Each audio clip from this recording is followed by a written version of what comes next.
Hello and welcome to Dukascopy TV. I'm Andrew Saks-McLeod from Leap8, and this is the Forex Industry Talk Show with Luis Sanchez, CEO of BMFN. Hi, Luis. Hello, Andrew. Nice to see you. Very well, thank you. And also Noam Stiekema, Marketing Director of BMFN. Hi, Noam. Hi. Nice to see you. And Patrick Oerer, CEO of Unitrader. Hi, Patrick. Hi, Andrew. Nice to see you again. So today, on today's show, we're going to talk about marketing to a new audience. Marketing to a new audience. It's a very interesting thing. Mm-hmm. You know, Andrew, we were speaking, I think, previously, some weeks ago, about what is happening today with the marketing. And actually, people are not engaging. People are not following the traditional way of the marketing of today. So companies have to do innovation channels, what we call it co-creation. But I think that the best person who can actually tell us about where is the trend and what is going to be 2015 and next year, 2016, is Noam. He's the marketing director and I think he's the expertise here. He will explain it to us. Mm-hmm. I think it's safe to say in this market house, especially in the FX industry, a lot of the traditional channels are tired. Yes, not working. And very ineffective. And ineffective. And very obsolete. expensive. And expensive. Very expensive. Yeah. And in reality, we're all just going for the same customers. Some brokers like eToro and some of the more retail-focused brokers seem to be bringing clients on board. And then you've got the bigger shops at the end of the day, the Saxes of the world, that deal with the clients after this. But at the end of the day, the traditional marketing, social media, banner, media buying, Google AdWords, and all the traditional channels are getting expensive. I mean, cost per acquisition can be right up there, $800–900. And it'll be obsolete too. It's obsolete, yeah. So where's marketing going to go in 2015, 2016? I think the industry is personally going to go towards a more innovative. We've got to do new things that have never been done before.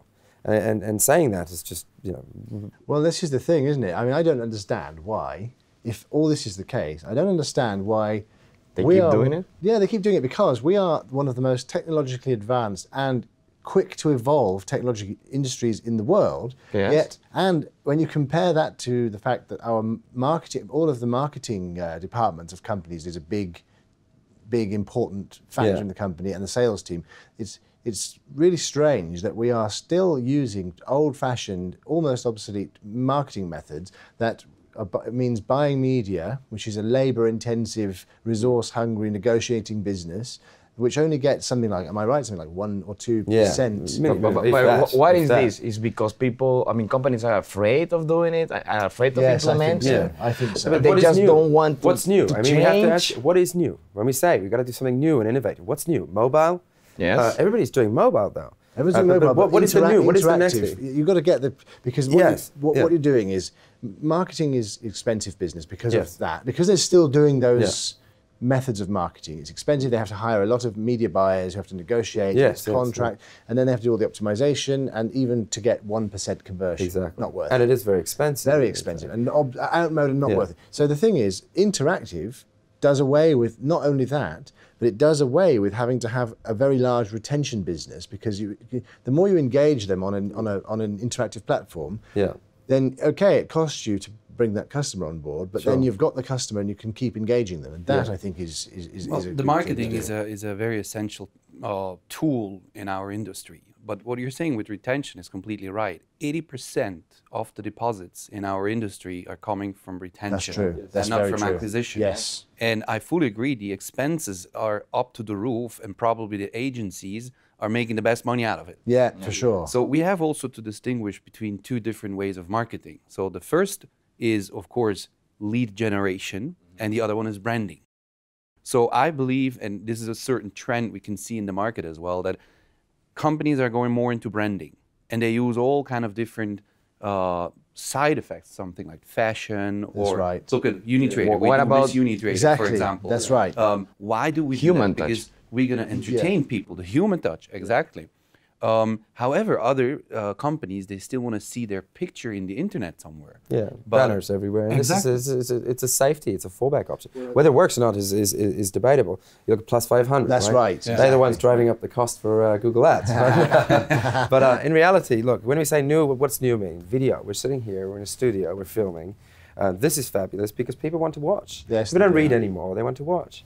Obviously, good content, things I think like... there will never be a dying. The written word will never die out. No, it will never die out. But it will be used more for research purposes. Sure. And the thing is, this is a very online business. Yes. So bringing in a multimedia, interactive multimedia aspect to it, personalizes it, and makes the face-to-face I mean, contact but Andrew, more tangible. Tell me, for example, you are pioneer on going into in video, correct? Yes. So, how can you tell us your experience? I mean, is now your audience looking more to the video, or they're still reading it? Well, there's a definite move towards the support of video for not necessarily news, but for industry current affairs and matters that are happening, overviews of technological innovation. Imagine this exactly Overview. same interview. Instead of being here interacting between us, it should be written. Right.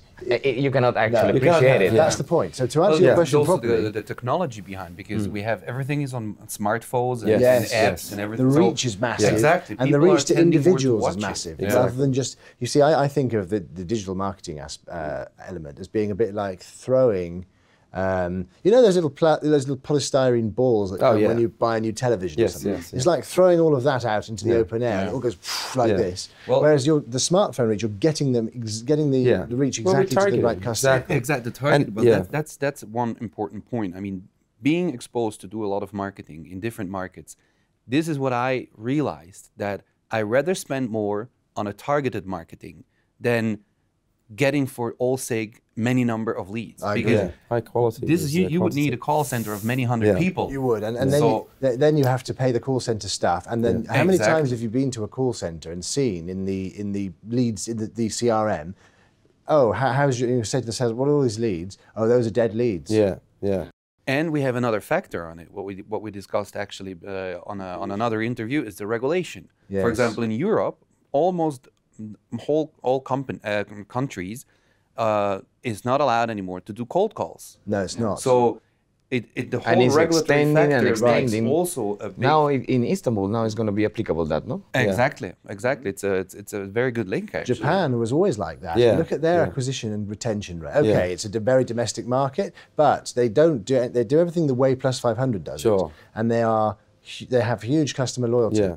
Look, at the end of the day, what customers want, a basic marketing principle that many people forget is co-creation, right? We want to create an environment or an interaction between customer and business where there's mutual benefit, there's value for the customer, and there's value for the business. People want video, let's give them video. People want to see personalized things. For instance, you look at a lot of the Facebook pages. I know we're not perfect either in BMFN, but you look at Facebook pages. We're posting things. We're just bombarding people with what we feel they need. Yeah. However, I guarantee you take Human a post and you take a post, dinner, a photo of dinner of us. with some of the team or on a Yes, Friday, this beers is- in the this is office. the- this is the That's new what people want to see. it's another It's a dimension. personalized touch. It You is want to see a honest. window into the business. I like Why? that. Because you want to have the client or the potential client thinking about you and not Yeah, forgetting your brand. Identifying. Yes, Exactly. And that's at the end, again, So- the differentiation of is he or she going to decide for your company Yeah. or for the Yeah, other Exactly. Yeah. So strong focus on branding is is. going to be a driving factor in marketing as well. Branding yourself, good placement. I'm a big fan of being in the right place at the right time, right? I agree. So I think really with regard to video versus static or written, or interactive versus static, what I find is that those who want to see a good quality overview of what is happening will go towards video. Sure. So that's the reach for them for retaining customers. Yes. But research will probably be and statistics will probably always be done by writing. okay. But that's okay because Yeah. the idea of the interaction is to retain the customer. Sure. If the customer then starts using his platform and he wants to find out something technical or something about the company, they'll look on the internet. Exactly. But the actual keeping it in mind is really important to do interactive media. And as you say, if there was such a company that would do a televised or smart media way of showing the actual key figures in the company doing certain things, then it would really maintain them in the mind of the Sure. of the actual trader, rather than just a website that doesn't. I Really mean, we're in the financial industry, right? So there are rules, and there are a lot of dark corners in the industry, and we all know what it's like. But for a customer to be able to sort of get a window inside, and giving that more personalized experience, giving value, I think that's what's going to drive that brand loyalty. And then when we talked about, in the previous episodes about being placed and where your broker for local markets, this is super important. Yeah, super important. And then the obvious things. I mean, I'm not saying that banner ads are dead. I still believe we can do fabulous things with creative ads and But it's ways a combination to of both. But it's a combination Yes. of good, strong branding and some of the old basic principles of marketing. Yeah, absolutely right. We'll certainly we'll cover that much further, because that is a very, very poignant topic at the moment. Yeah. All companies are looking at it, not just from a revenue point of view and a cost-saving point of view, but also how to differentiate themselves in the competitive world we live in. So excellent indeed. Thank you very much for joining us. Thank you, Andrew. Thank you for having us. My pleasure. I'm Andrew Saks-McLeod from Leap8. This is Dukascopy TV. You've been watching the Forex Industry Talk Show. See you soon. Goodbye.